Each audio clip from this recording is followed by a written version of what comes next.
Palestine went from this to this, and it didn't happen overnight. Up until the early 1900s, Palestine was part of the Ottoman Empire, a religiously diverse land where Muslims, Christians, and Jews lived alongside each other.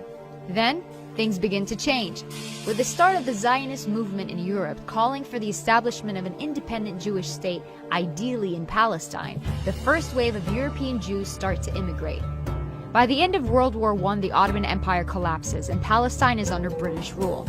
It's 1917. Britain declares its support for a Jewish homeland in Palestine. The number of Jewish settlers grow, fueling tensions between the Arabs and the Jews.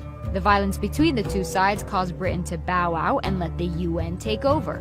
The UN approves of a plan to split Palestine into two states: Jewish Israel, Arab Palestine.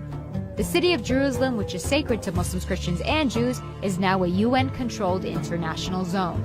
Jews accept the UN partition plan and declare independence as the State of Israel, but neighboring Arab countries object to the land takeover.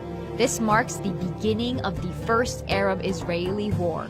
Israel is victorious and makes a grab for the land intended for the Palestinian state under the UN.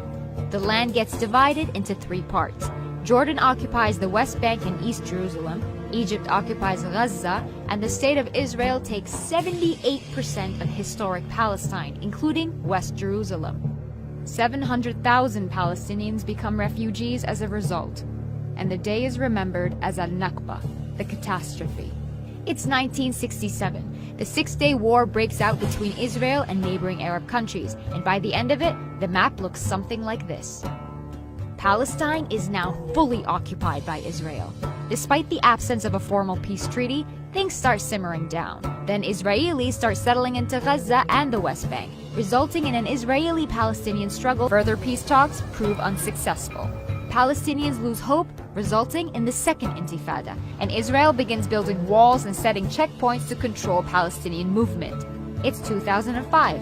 Israel withdraws from Gaza, but continues settlements in the West Bank. Israel imposes a blockade restricting any form of movement by land, air, or sea. It's 2017, and this is the current situation of Palestine. There are solutions on the table, but will we see them implemented in our lifetime?